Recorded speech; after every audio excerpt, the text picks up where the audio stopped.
రాష్ట్రంలో సారాపై చాలా గొడవలు జరుగుతున్నాయి. ఈ సారా ఉండడానికి వీల్లేదని స్త్రీలు మేధావులు చెప్తున్నారు. నేను కూడా అదే మంచిదే అనుకుంటున్నాను. దీనిపై కేబినెట్ నిర్ణయం కనుక్కుందామని ఈ సమావేశం ఏర్పాటు చేశాను. ఈ సారా కాంట్రాక్ట్ వల్ల మన గవర్నమెంట్ కి 800 కోట్ల పైగా ఆదాయం వస్తుంది. ఇప్పుడు ఇది తీసేస్తే మన గవర్నమెంట్ ఖజానా ఖాళీ. జీతాలు ఎక్కడి నుంచి ఇస్తాం? ఫస్ట్ తారీఖు నాడే గవర్నమెంట్ పడిపోతుంది. ప్రభుత్వం ఖజానా నిండడం కోసం ప్రజలకు విషం అమ్ముతామా? మేడం, ఇది తీసేయమని నడిచే మేధావులో 199 మంది తాగేవాళ్ళు. ఆ ఒక్కడు కూడా ఆరోగ్యం బావకు మానేశారు. సిగరెట్ ప్యాకెట్ మీద పొగ తాగడం ఆరోగ్యానికి హానికరం అని ప్రింట్ చేసి అమ్మడంలే. అట్టాగే మన సారా ప్యాకెట్ల మీద ఇది విషం, తాగితే పోతారు, జాగ్రత్త సీఎం అని ప్రింట్ చేసి అమ్మితే పోలే. మన తప్పు ఉండదు, తాగే వాళ్ళకి గొడవ ఉండదు. ఏమిటండి మీరు మాట్లాడేది? దీని మీద నేను ఒక నిర్ణయానికి వచ్చాను. మీరు నిర్ణయం తీసుకున్న తర్వాత మేము మాట్లాడేది ఏముండదు మేడం. మేము ఒక పాలసీ పెట్టాలనుకున్నాము. అదేదో బ్రదర్ డీటెయిల్డ్ గా చెప్పేసి. మేడం, మీరు సారా తీసేయడం వల్ల వచ్చే నష్టాన్ని భర్తీ చేయడం కోసం మేము కొన్ని ప్రపోజల్స్ ఆలోచించాం. అందులో ఒకటి మెడికల్ కాలేజీలను ప్రైవేట్ వాళ్ళకి ఇవ్వడం. మన రాష్ట్రం నుండి చాలా మంది విద్యార్థులు ఇతర రాష్ట్రాలకు వెళ్లి డొనేషన్ కట్టి చదువుకుంటున్నారు. అలా కాకుండా మన రాష్ట్రంలోని మెడికల్ కాలేజీని మన వాళ్ళకి అప్పగిస్తే, ప్రైవేట్ వాళ్ళకి అప్పగిస్తే అభివృద్ధి చేస్తారు. ఈ మెడికల్ కాలేజీలు ఏ ఎదవలకో ఇవ్వమని చెప్పడంలే. రత్నాలు లాంటి వాళ్ళని ఏడుకుని తీసుకొస్తా. అంత సమర్థులు గొప్పవాళ్ళైతే తీసుకురండి, ఆలోచిస్తాను. ఈ సారా విషయం ఏమవుతుందని మనం అనుకుంటుంటే మధ్యలో మెడికల్ కాలేజీల విషయం ఒకటి పెట్టాడు హోమ్ మినిస్టర్. హోమ్ మినిస్టర్ ని వేషాలు వేసినా సీఎం త్వరగా డిసిషన్ తీసుకోదు. She perfect lady. అవును, మీరు ఎప్పుడు ఇతరుల గురించి ఆలోచించడం తప్ప మీ గురించి మీరు ఆలోచించుకోరా? కొందరు ఆలోచించడానికే పుడతారు, కొందరు అనుభవించడానికి పుడతారు. మీ ఇద్దరికి ఆలోచిస్తూ అనుభవించే ఉపాయం ఒకటి చెప్తాను. మా అన్నయ్య మర్యాదగా పలకరించే వారితో ఫ్రెండ్షిప్ చేయడు. అలాంటిది నువ్వేమో ఎదిరించి ఏంటి అని గొడవ పడ్డావు. అప్పటి నుంచి నీకు ఫ్రెండ్ అయ్యాడు. కాబట్టి మనసులు మార్చుకుని పెళ్లి చేసుకోండి. ఎలాగో మీ కప్పులు మారిపోయాయి కదా.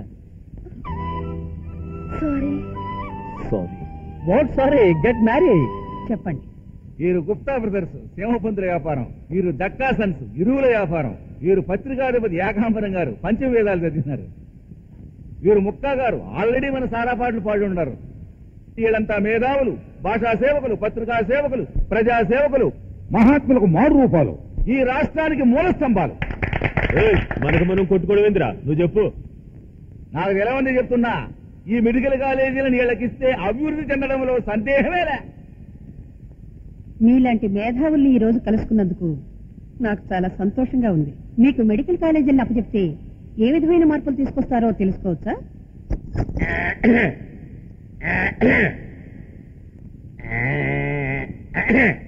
నమస్కారం అండి అమ్మా. నేను వర మీద ఒరెట్టినట్టు మెట్టు మీద మెట్టెక్కి పైకి వచ్చినట్టు ఈ వైద్య ఇచ్చ నూతిలాంటి, ఈ స్టూడెంట్ కుర్రోళ్ళు దానికి వరల్లాంటి. అందులోని ఓటే వాళ్ళ తెలివండి. ఆ ఊటను తోడే శాదే మెడికల్ కాలేజ్ అండి. శాద గట్టిన తాడే ఫీజండి. నేను 1000 నూతుల్లో పూడికి తీసుకుని కనుక ఆ శాద నాకేయటమే న్యాయం. ఈ మెడికల్ కాలేజీ మొత్తం నాకు ఇచ్చేశారనుకోండి, ఎవరికి ఏది పంతాలో నేను చూసుకుంటాను, లేకపోతే నేనే ఉంచుకుంటాను. వరల మీద ఒకటి మాట్లాడుతున్నాం. ఇచ్చండి ఇచ్చండి ఇచ్చండి. నేను చెప్పాను, నేను ఆ కాలేజీలు మాకు ఇచ్చే, మాకే ఇస్తావని కాలేజీ కుర్రోళ్ళ దగ్గర డబ్బు వసూలు చేసినాం. కార్పొరేషన్ ఫీజు కాదు, క్యాపిటేషన్ ఫీజు. అదే వసూలు చేసినాం. నువ్వు తొందరగా దస్కత్ పెడితే మాకు అవతల చాలా పనులు ఉన్నాయి.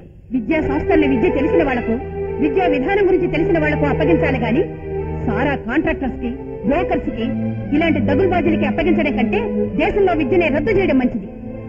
వీళ్ళు తయారు చేసేది విద్యావంతుల్ని కాదు, గూండాల్ని, దోపిడి దొంగల్ని, దేశాన్ని అమ్ముకునే వాళ్లే తయారు చేస్తారు. ఒక గూండా తన దాదాగిరి గురించి ఒక సీఎం ముందంత నిర్భయంగా మాట్లాడాడంటే ఈ రాష్ట్రం వీడికి ఎంత లోకువైపోయిందో, అలా అవడానికి ఎవరి ఆసరా ఉందో నేను అర్థం చేసుకోగలను. వీళ్ళని తక్కువ అంచనా వేయకండి మేడం. వీళ్ళ చేతిలో 7 జిల్లాలున్నాయి. 7 కోట్ల ప్రజల బాధ్యత నా భుజాల మీద ఉంది. నేను ఎవరికి భయపడను, ఎవరిని లెక్క చేయను. అవునని ఇంటి నుండి వెళ్ళేప్పుడు అనుకున్నది ఎదురు తిరగొద్దని. అది ఎట్టి పరిస్థితుల్లోనూ గవర్నమెంట్ కాలేజీలు ప్రైవేట్ వాళ్ళకి ఇయ్యదు, ఇచ్చినా మనకి ఇయ్యదు. ఏది ఏమైనా కలేజవన్న ఆడది, దేనికి జడవదు. అయితే ఇప్పుడు వెళ్ళి దాన్ని కాళ్ళు పట్టుకోమంట. ఏంది నువ్వు చెప్పేదే? శత్రువు బలాన్ని ఒప్పుకున్నప్పుడే దాన్ని మనం పడగట్టగలం. బేజారకుండ్రి. ఆడదాని పవర్ అంతా దాని ముక్కన బొట్టులోనే ఉంటుంది. దాన్ని మనం చెరిపినమనుకో దానికి కలేజా చల్లబడుద్ది.